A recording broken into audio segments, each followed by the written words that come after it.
organizing committee for this invitation to the International Genome and Weight Sequencing.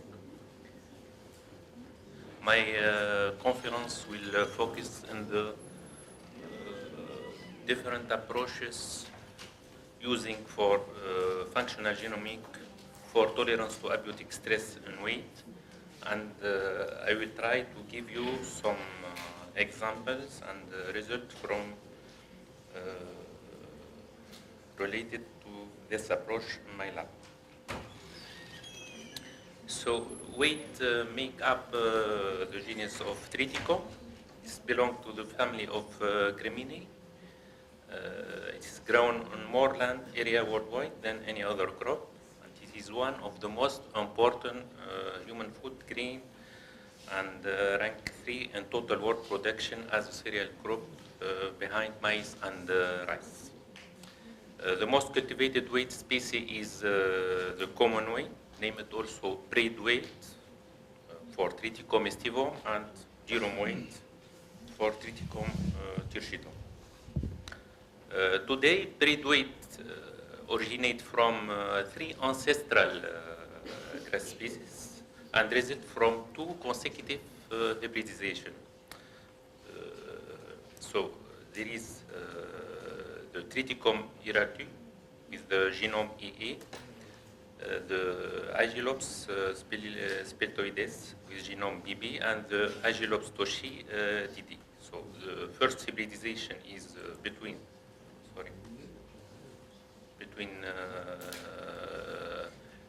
Triticum hierarchy and Aegilops speladi that give the Triticum turgidum, and after Triticum turgidum hybridization with Aegilops toshi and give the Triticum aestivum with the 3 genome EE, BB, and DD. So Triticum aestivum is an hexaploid with 3 genome, and Triticum durum is a tetraploid with 2 genome EE and BB. E and D sharing much similarity, while B is more divergent. The genome size is about 16 gigabase for Triticum aestivum. It's 40 times compared to race genome, and about 90% of the wheat genome consists of repeated sequence and 70% of transposable elements. And this is the difficulty that we have to sequence the wheat genome. Durum wheat in Tunisia is one of the largest wheat per capita consumption in the world, about 265 kilograms per year. And land underweight cultivation, bread weight is about 647 hectares, 1,000 hectares, and for durum weight is about 36,000 hectares. The total production is about 919,000 and Tunisia so is widely a durum weight country. Total consumption is around 2.8 million tons per year, and Tunisia never achieved the autosufficiency in her wheat, autosufficiency. So we import 2 million tons from Ukraine, Italy, and France and Romania. So wheat improvement is a national priority to Tunisia. And the Tunisian government has to implement strategy to boost cereal production. Increasing the yield of cereal crop requires a new research strategy, emphasis on soil, water conservation practice, and on crop.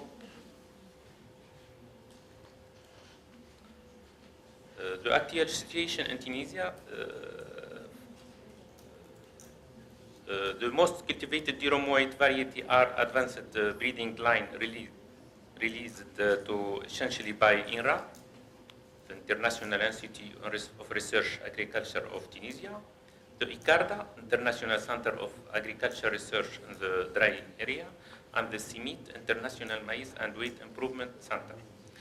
And the majority of Tunisian durum wheat landraces are no longer grown, only in few small farms, but also not used in the wheat national breeding program.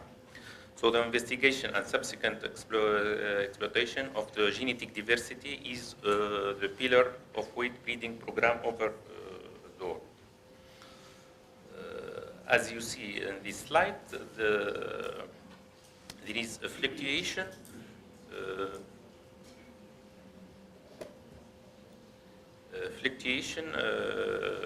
in the production of the weight,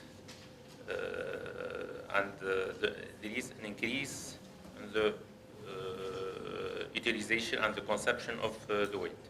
And the weight consumption per kilogram per year per person from Tunisia, for example, is 258, and compared to European community is only 132. So we consume more and more. Let's move to drought and salinity. So drought has become the most limiting crop to crop production worldwide, and irrigation lead to saline soil, salt stress, and nutrient stress cause the loss of more than 100 million hectares of agricultural lands. So the challenge today is to introduce drought and salt tolerance trait to elite cultivar, improve existing salt and drought tolerant plant for trait of agronomic importance, and produce crop plants with improved water use efficiency. How to improve salt and drought stress tolerance in crop plants? So we need to understand the different factors that are implicated in the molecular mechanism of stress tolerance by identifying the stress-associated gene protein like signaling transcription factor, LOA protein chaperone, transporter, ROS scavenging and detoxification, but also stress-associated metabolite like amino acid, polyamine, and sugar. So, as you see here, the complexity of molecular response to dehydration, because the signal transduction, there is much more interconnection between the different transcription factors that activate the functional protein responsible for tolerance to stress.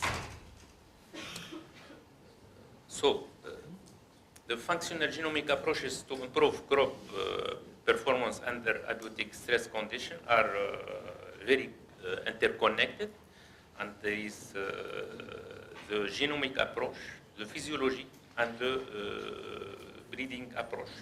For the genomic approach, there is the high throughput sequencing and genotyping, the transcriptomic, proteomic, metabolomic, and functional genomic. So also the QTL mapping, discovery and isolation of abiotic stress gene, identification of candidate gene, QTL mapping, and also transgenic approaches. For physiology, there is the high throughput phenotyping screening for biotic and abiotic stress response, determination of traits and the mapping of population. All this with breeding, with molecular breeding and marker-assisted selection and marker-assisted and genome-wide selection can allow to improve performance of crops to abiotic and biotic stress. So I will try to give you the different approaches for genomic approaches, and some example that we have used in the lab. So the first approach is the sequencing-based approach.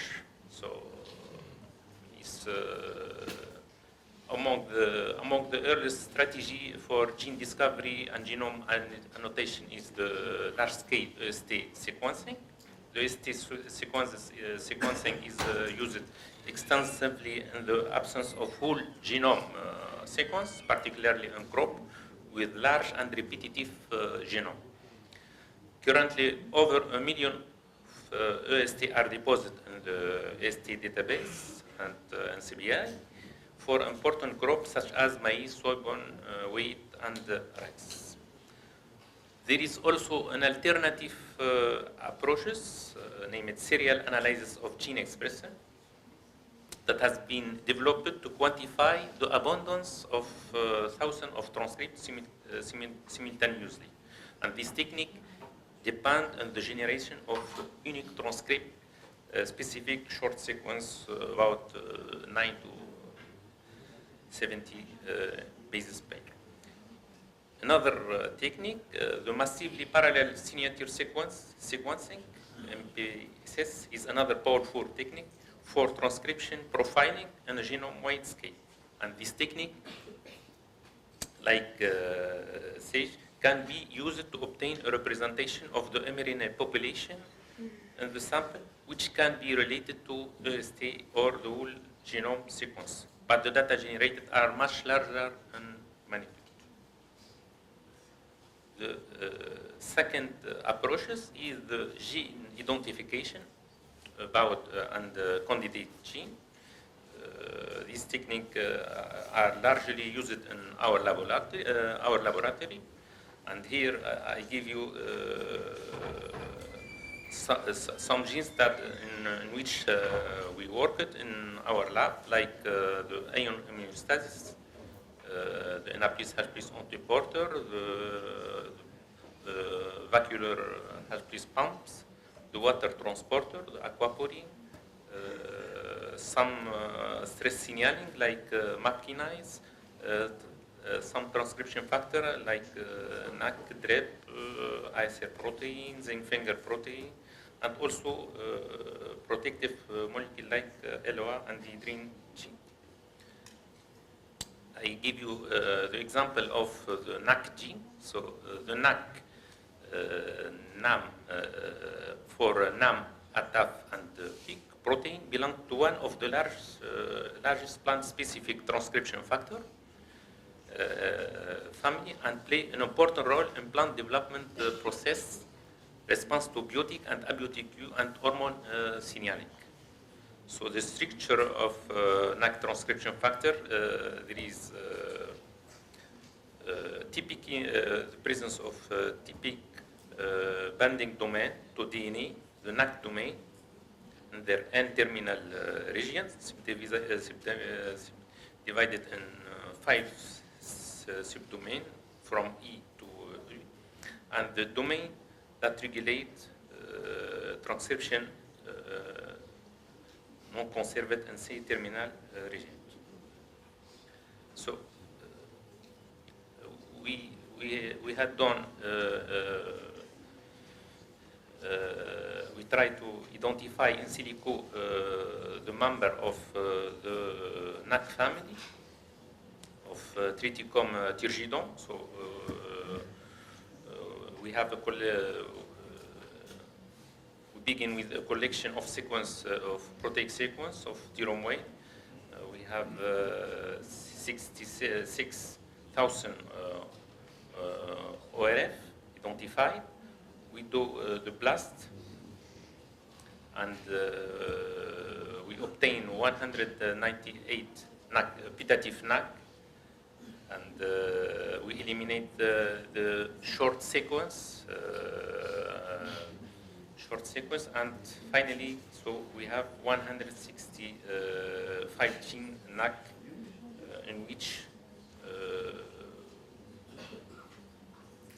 we do the phylogenetic relationship, and the protein were classified in the 8 distinct groups from NAC E to NAC H. And the group NIC A, NIC B, NIC C, and NIC D present encode for genes that are implicated in the response to biotic and abiotic stresses. Here, some experiment in real-time PCR of some NAC gene that we are identified in two weight variety, Rabia, tolerant variety, and Mahmoudi sensitive variety with different time of stress in leaves and roots.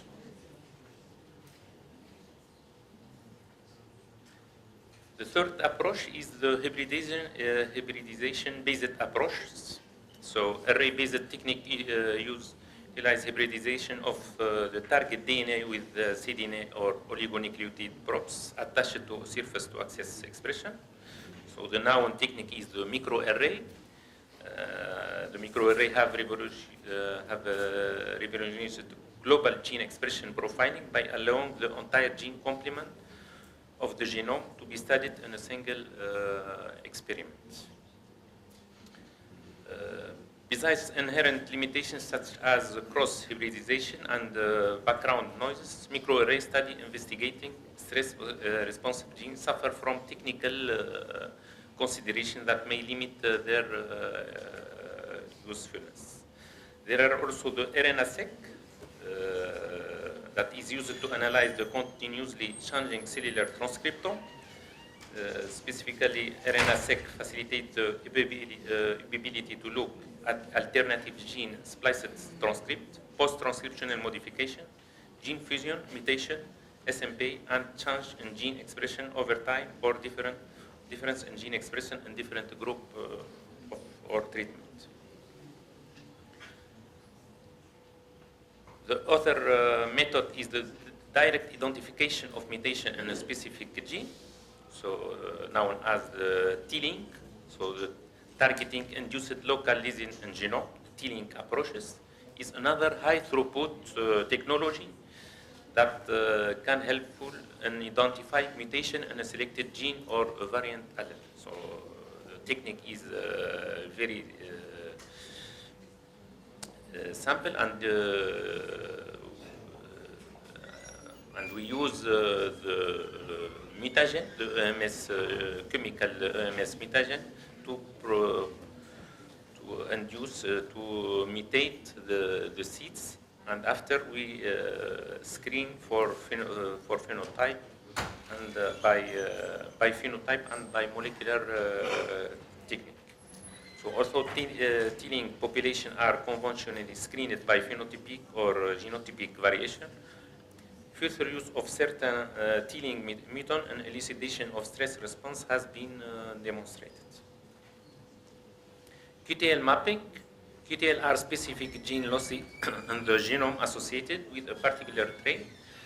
So stress tolerance is a complex trait, and desiccation of its QTL will be of immense value in understanding the stress response and will be useful for plant breeder.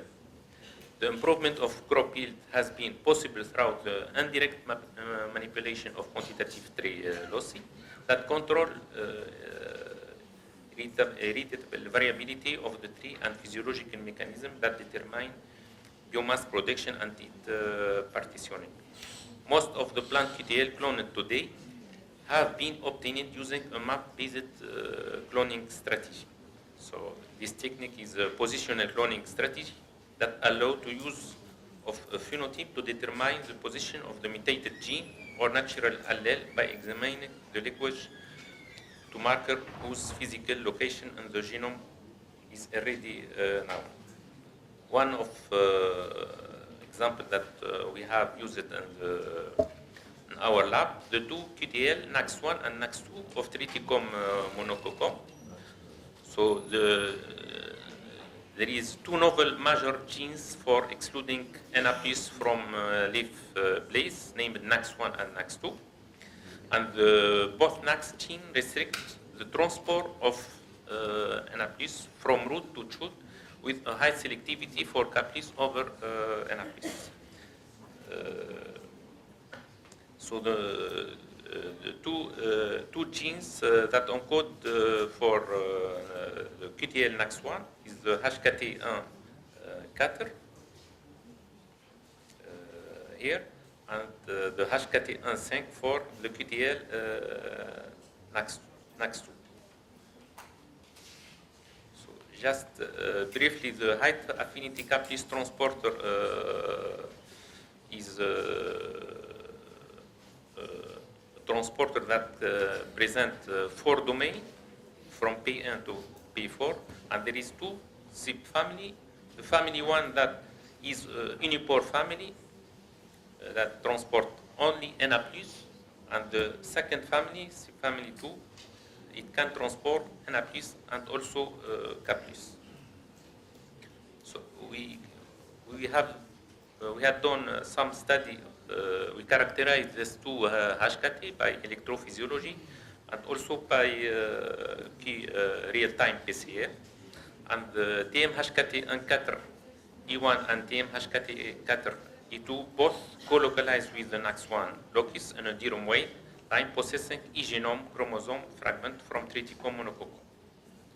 As you show here in this histogram, TM HKT1 A2 donc, is preferentially expressed in the root, and the expression of TM HKT1 E1 is similar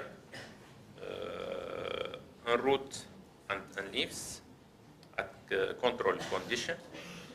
And TM HKT1 E1 has an indication of its expression in leaves when the plant is subjected to salt stress 100 millimolar for 72 hours.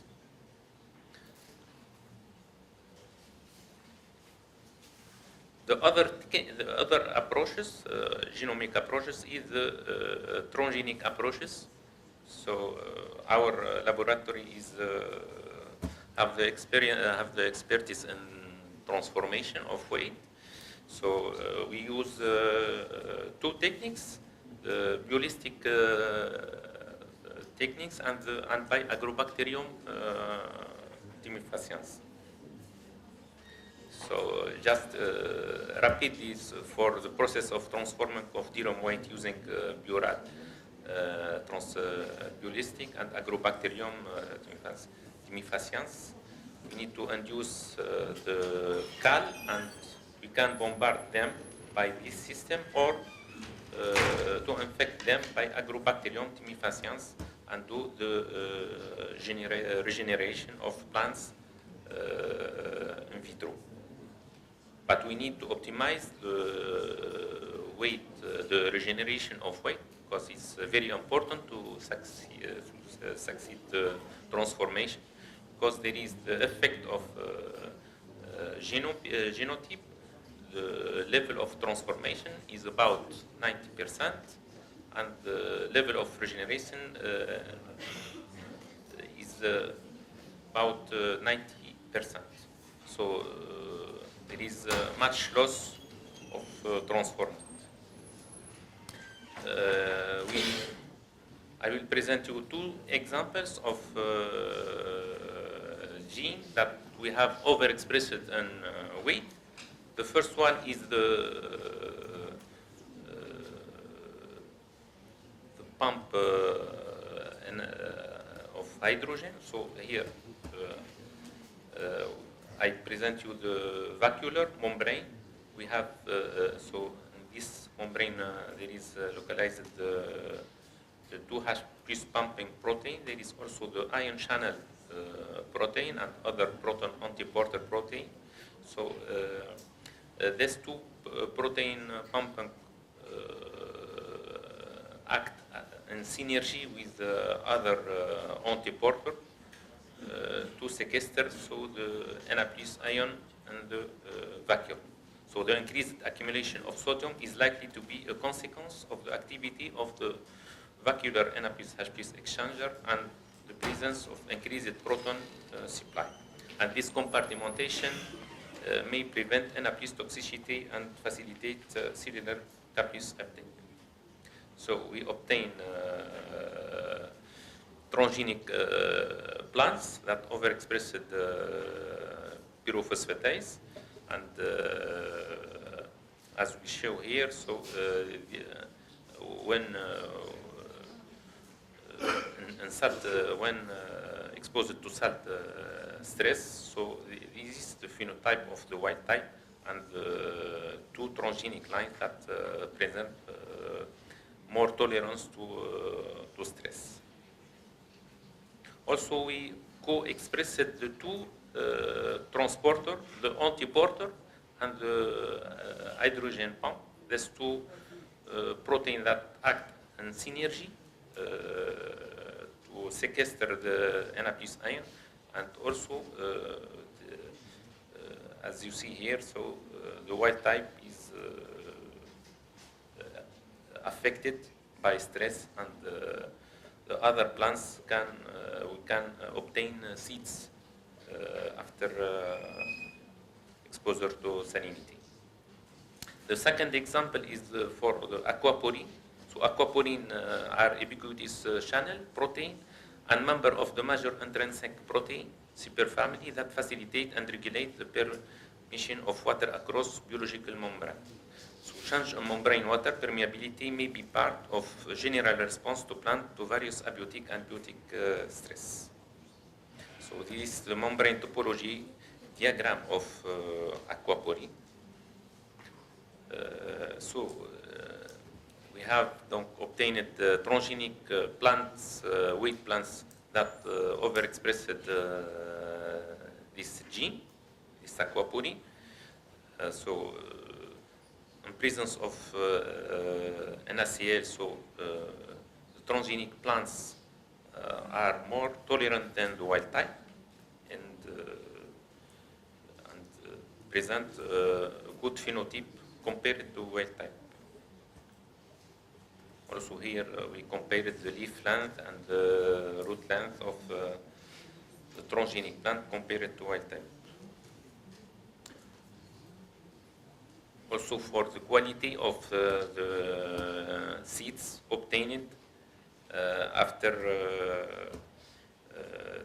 when treated after stress, so the transgenic line are more, the seeds of this transgenic plant are more, have more, the quality is more good than the wild type seeds. Another approaches is to transfer genes from halophyte plant like Aleropis litoralis, because Aleropis litoralis is contain genes that implicated in the tolerance to salt, and to transfer them to wheat. Aleropis litoralis is Brini, so it's belong to the same family of the wheat. So when we had transformed gene from Aleropis litoralis, the AL sub transcription factor, named zinc finger transcription factor, to the wheat, and also the results are very interesting when plants are subjected to drought stress or salt stress. The last approach is the RNA interference. The RNA is an important approach to validate the function of candidated gene, and this method gene belong to gene family are blocked or expressed across several tissue and developmental stage where antisense technology fail to perform. So I will not detail this technique, but what I can say that the RNA approach is sequence specific and can be targeted and controlled in tissue specific and time dependent manner. It is a popular approach for validating the function of candidated gene which have been identified on the basis of sequence similarity or through genetic mapping. I will finish with the two slides about the weight genome sequencing. Some of my colleagues that speak about them yesterday. Just to say that the International Weight Genome Sequencing Consortium was created in 2005 by a group of wheat growers, plant scientists, and public and private breeders.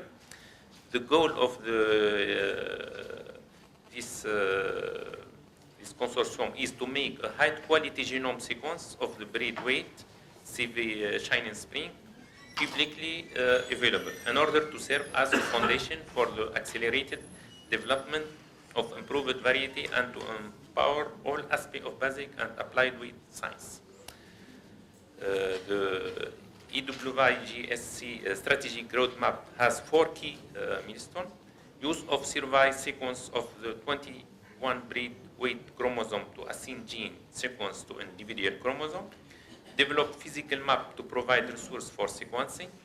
Deliver a reference sequence for each of the chromosome and produce gold standard genome sequence by integrating chromosome-based genomics resource with the EWGSA whole genome assembly. So the International Weight Genome Sequencing Consortium announced the release of the first weight genome reference sequence in the journal Science of August 17, 2018, and there is